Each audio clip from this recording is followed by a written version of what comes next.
My 10-year high school reunion was approaching. Originally, I didn't plan on attending, but my friends managed to convince me. The reunion was scheduled for August on a Saturday, organized by a group of people from our graduating class.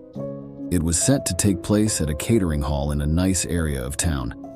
It had been a long time since I'd seen any of these people, except for my handful of friends from high school, whom I would be attending with.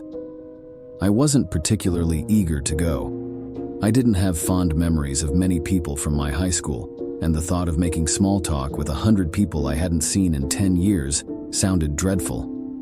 However, the fear of missing out crept in, especially since all my friends were planning to go. On the night of the reunion, I drove to my friend Kayla's house, joined by our two other friends, Marissa and Sophia. We pre-gamed at her house and then called an Uber to take us to the venue. The reunion officially started at 8 p.m., so we arrived fashionably late at 9 p.m. Stepping into the party hall, familiar faces were everywhere, just older versions of everyone. There had to be at least 80 to 100 people, more than I anticipated. Being with my friends made it easier to greet people I hadn't seen in ages.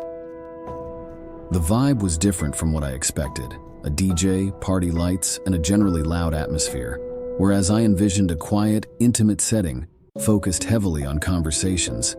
Alcohol was flowing freely, including among my friends. We sat at a table with some other girls from high school, about 10 of us. As the night progressed and everyone mingled and caught up with different people, I found myself feeling a bit awkward as my friends were engrossed in their own conversations.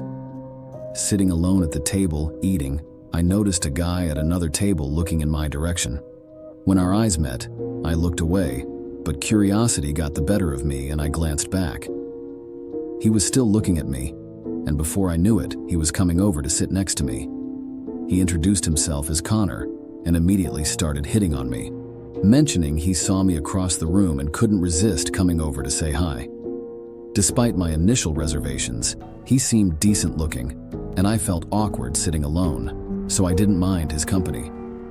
I asked if he went to our school, and he claimed he transferred in our senior year, having met many of us. Our conversation continued until he asked for my number, explaining he needed to rejoin his, friends. I gave it to him, and after he walked away, my overall impression was that he seemed normal, and I enjoyed our conversation. Now left alone again, I finished my food and drink before going to find my friends. They were all scattered, talking to different people, some of whom I wasn't the biggest fan of. I approached Kayla, who was in the midst of a conversation with a few people, and joined in. My friends were all quite intoxicated, and while I was definitely drunk, I wasn't on their level. I began to feel the urge to go home, and it almost felt like a saving grace when Connor texted me, offering a ride home as he was leaving.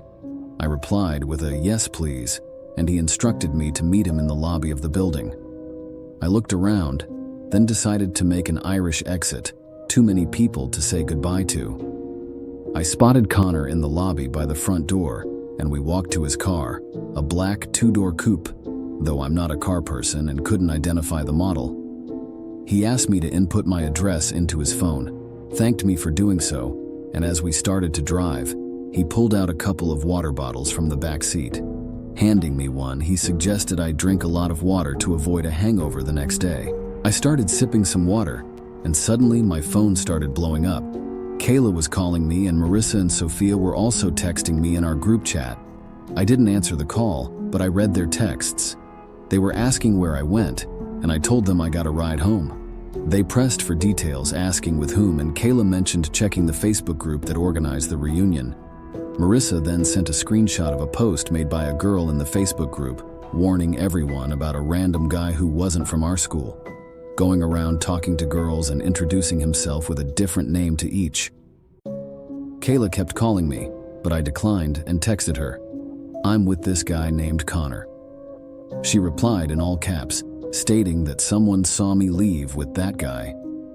Feeling nauseous, I looked at Connor, evaluated the situation, and knew I had to run when the opportunity presented itself. At the next red light, I opened the door, said, "I've got to go," and ran as fast as I could. I found refuge in the parking lot of a TGI Fridays. and he didn't chase after me. He simply kept driving. I called Kayla back immediately, and she told me to wait there. They would all Uber over to pick me up. I waited in that parking lot for 15 to 20 minutes, by which point I started feeling extremely drunk, laden with a foggy memory. I believed he had put something in that water bottle to sedate me. Fortunately, I hadn't consumed much. The worst part was that the guy now had my apartment address. We all slept at Kayla's house that night. The next morning I drove home, but shortly after entering my apartment, there was a knock at my door. Terrified it was that guy I saw through the window that it was my neighbor.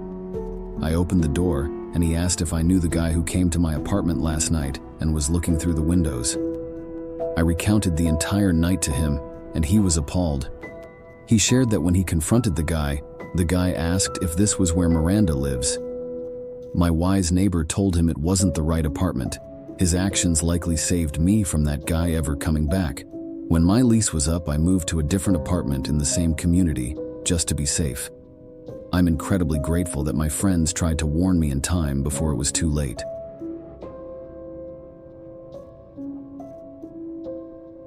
My high school organizes 5- and 10-year reunions. My 5-year reunion happened a few years ago. The high school was relatively small with around 200 students per grade, so nearly everyone knew each other, at least partially. For the 5-year reunion, it was hosted in a small banquet hall in town. I was looking forward to seeing old friends I hadn't seen in ages.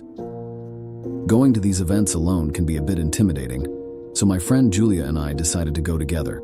Julia has been my best friend since middle school, and she knows everything about my life, including the situation I had with a boy named Tyler. Tyler and I had a history. We hooked up a few times in senior year. However, he started exhibiting creepy and obsessive vibes, and when I cut him off, he became threatening and aggressive. He sent me threatening texts, claiming he knew where I lived and when my parents weren't home. One night, he even came to my parents' house, throwing rocks at my window, and my dad had to chase him away. Over time, he seemed to lose interest in harassing me. Tyler was associated with a group of kids in high school who were considered a bit eccentric, neither athletes, nor cool kids, nor goths. Just a slightly odd group. When news spread about his harassment, many people grew to dislike him. I just hoped he wouldn't be at the reunion. Julia and I arrived at the venue, did our rounds, and said hi to various people. With around 50 people at the peak of the night, it was a decent turnout considering our small grade size. However, at some point, Tyler tapped me on the shoulder. My heart sank as he asked if we could talk. It had been years since we spoke, and those were the first words he uttered to me. I tried to dismiss him, saying there was nothing to talk about, but he grabbed my shoulder and insisted. I pushed him away, and he nervously walked off. This encounter ruined the mood for me, and I had to avoid Tyler for the rest of the night. I learned he was with one of the kids he used to hang around with in high school. Fortunately, I didn't see him again after that, and I assumed he left early, providing a major relief. Julia and I stayed for a few more hours, then went to a nearby dive bar with a few other girls. After another hour or so, Julia dropped me off at home. As I approached my front door, I noticed a car pass by resembling Julia's car but different. Considering the late hour and the quiet street, it raised concern. A Jeep Cherokee. Maybe it was paranoia, but the next day I looked up Tyler's Instagram. It was private, so I used my fake account to follow him. He accepted, but there were no pictures of a Jeep or any car, which eased my mind slightly. The next day, Tyler sent a long message on Instagram, attempting to manipulate me into seeing him. Even after all these years, he still gave off obsessive and creepy vibes. I blocked his Instagram, but I couldn't have anticipated what happened next. The same night I blocked him, I woke up to the doorbell ringing at 1 a.m. repeatedly. Terrified it was Tyler, I didn't know what to do without my dad to chase him away. The ringing turned into angry pounds on the door, echoing through the apartment. This pounding continued for some time, alternating with the doorbell. When I finally went to the door, it stopped, and there was no one outside. I slept with one eye open that night and sought help from my friend's dad, who contacted his detective friend in our hometown. The detective took pictures of the threatening texts from years ago and the recent DM. He then warned Tyler to cease all contact. emphasizing that it could be considered stalking and harassment. So far, it seems to have worked. It makes me wish we had gone to the police all those years ago. Some people are dangerous and simply don't change. I hope he's not at the 10-year reunion.